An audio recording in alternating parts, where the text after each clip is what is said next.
Hey everyone, welcome back to the channel.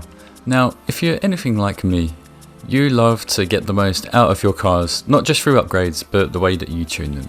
So with Project Cars 3 being the new game, I thought I'd walk you through the exact way to tune your cars and actually explain some of the fundamental concepts that come behind fine-tuning any car on the game. Now, it's quite difficult to go around tuning a car to start off with because, let's example, we're in the garage. We can go onto upgrade and we can put on all the parts that we need. However, that doesn't mean that we can actually tune it here. So if you want to fine tune a car that you have, what you need to do is either go on career or go into the custom event mode and then just go with any random setting that's already there for the custom event and then load up the screen. What we'll be able to do is once we're through here, we can then actually access our tune setups. Once the custom event is loaded up, what we can then do is go over to tuning, which we see here. So all cars by default have one that's automatically made. They have a tune which is just called balanced. It's automatically assigned by the game.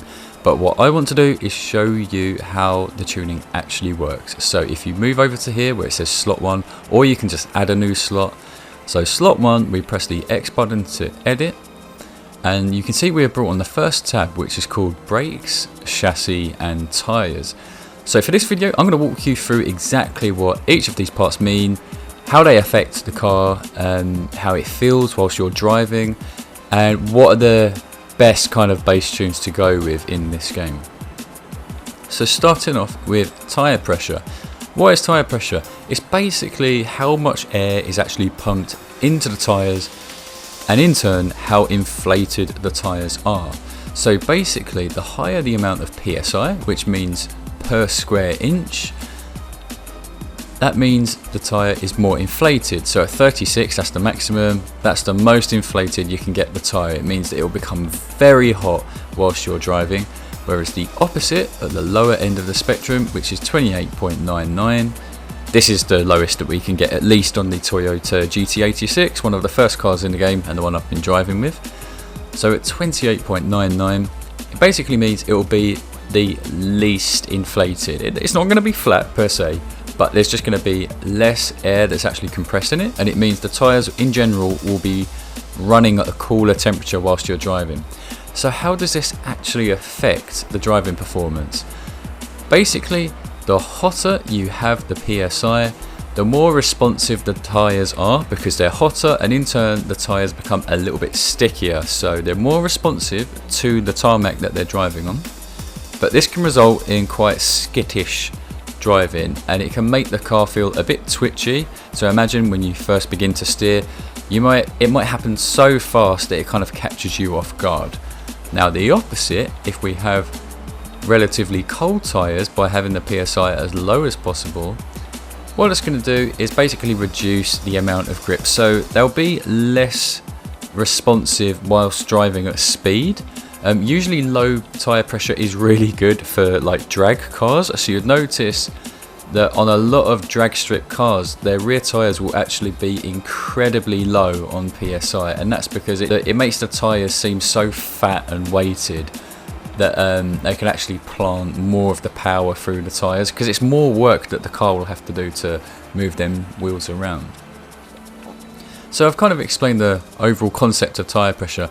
But what's the way to do it in Project Cars 3? Okay, so from what I found by testing the car around different circuits, I found that anywhere between 31, well it says 30.99 here, but basically 31 PSI to 33 PSI on both the front and rear tyres.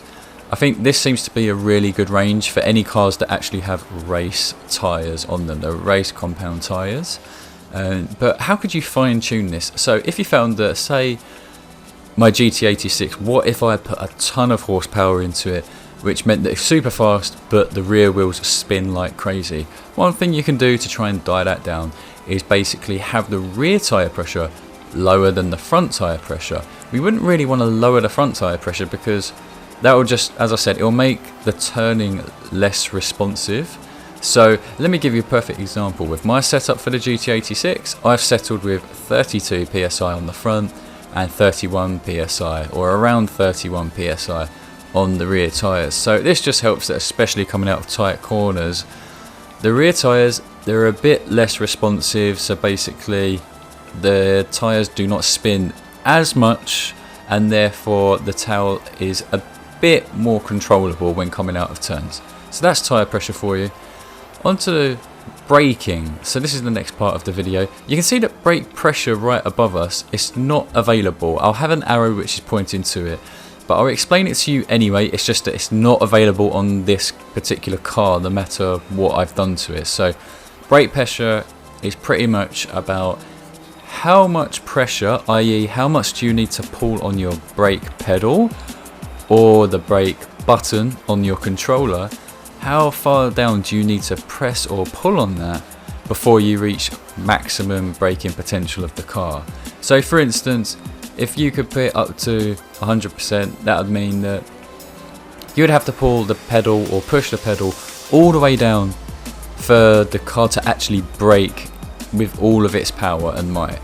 Whereas you could change the percentage so that it's a bit more sensitive or less sensitive. Obviously we can't apply it to the Toyota GT86 sadly, but at least you've got that concept there when you try and tune other cars. Now onto the brake balance, which we can see right here. This is controlling the balance between the brakes working at the front end of the car on the front wheels and the rear end of the car with the rear wheels.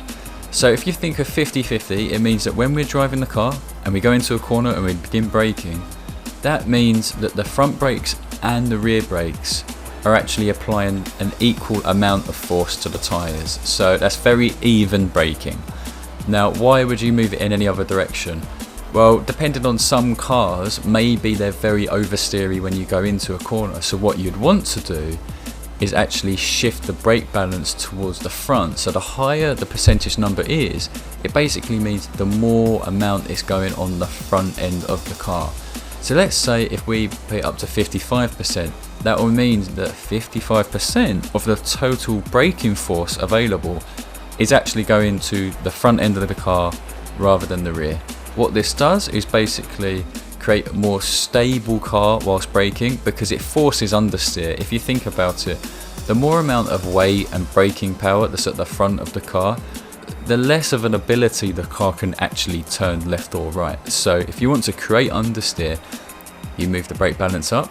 However, if you're in a car that's very understeery whilst braking, or even the case that you want to trail brake, so you're effectively braking and turning into a corner at the very same time, what you want to do is then turn the braking balance actually below 50.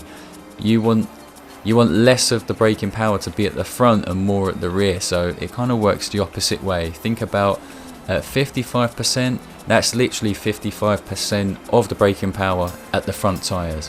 Whereas at 45%, it means it's 45%, which leaves 55% at the rear of the car. And what that does is it means the rear tyres are most likely to actually lock up first. They're applying more of the braking force, so they're going to slow down faster than the front of the car, and that can basically make the rear end, the tail of the car, slide out.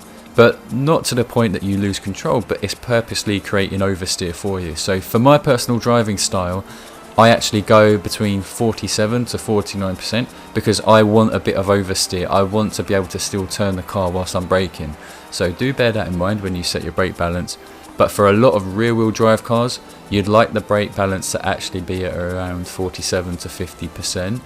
Now we got that, immediately below is downforce. So again, it's not available for this particular car, but it is for many cars, especially the high performance ones like GT cars and Le Mans prototypes. So what's downforce? Front and rear downforce. Downforce is literally how planted the car is becoming to the road underneath it at higher speeds.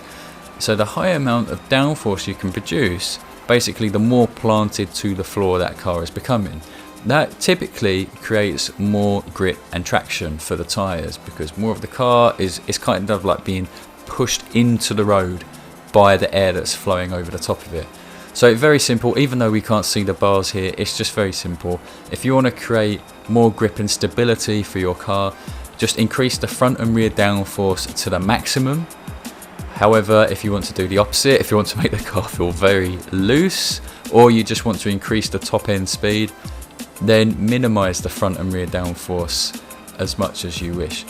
However, I think for this game, because of the physics and they're being quite arcadey, I'd say always stick with having maximum front and rear downforce at first.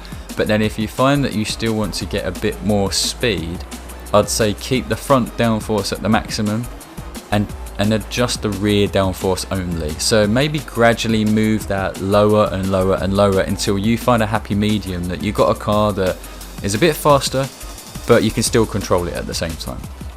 Okay, and for the final thing of this video, the weight bias. So this concept is a bit similar to the brake balance. It's about how does the car actually behave in general, not just in braking, but also in accelerating and whilst turning. So this is the default weight bias of the GT86. It's 53%, which means 53% of the weight is actually at the front of the car and 47% is at the rear of the car. So what does this typically mean? Well, you know, the GT86 is a rear wheel drive car and it's also got the engine placed at the front. That's why most of the weight is at the front, even though it's a few percent, but it still matters. That's why. Whereas with a mid-engine car, the weight would be a lot closer to 50-50, or maybe it would be 49% at the front, 51% at the rear. But how does this actually affect the driving? So if you've got more weight at the front of the car, what that typically means is whenever you're turning or braking, there will be more compression happening on the front end of the car, the front tyres. So that basically means the front tyres will have more grip than the rear. So that's obviously great for turning, but what about when you're trying to accelerate? Well, you're at the risk of the wheels spinning quite a lot because there's simply not enough weight pushing down on the rear tyres. So the way I approach it with the GT86, since I've upgraded it beyond the E-Class and up to like the D-Class in Project Cars 3, what I've actually ended up doing is just trying to even it out, get it as close to 50-50 as possible. So I changed the weight bias to 51%/49%, and this has definitely made the car feel a lot more consistent for me. Do bear in mind that the only way you can adjust the weight bias is by actually buying the correct upgrade part, which is basically the full race weight reduction. So some of the tuning you can only do with particular parts, but it does inform you which parts will give you the ability to tune whilst you're in the upgrade shop. But that concludes this video, guys. I hope you found it very informative. I'm going to make more videos on the suspension, how to do the spring and dampers, and of course the gearing and the differential, because there are lots of little tips and tricks that I think you guys will benefit from, since this is a new game and there are so many tracks and so many cars to play around with. So if you are interested, please like. I hope you've enjoyed it. Please subscribe as well if you want to see more of these videos, which I'll be putting out this week.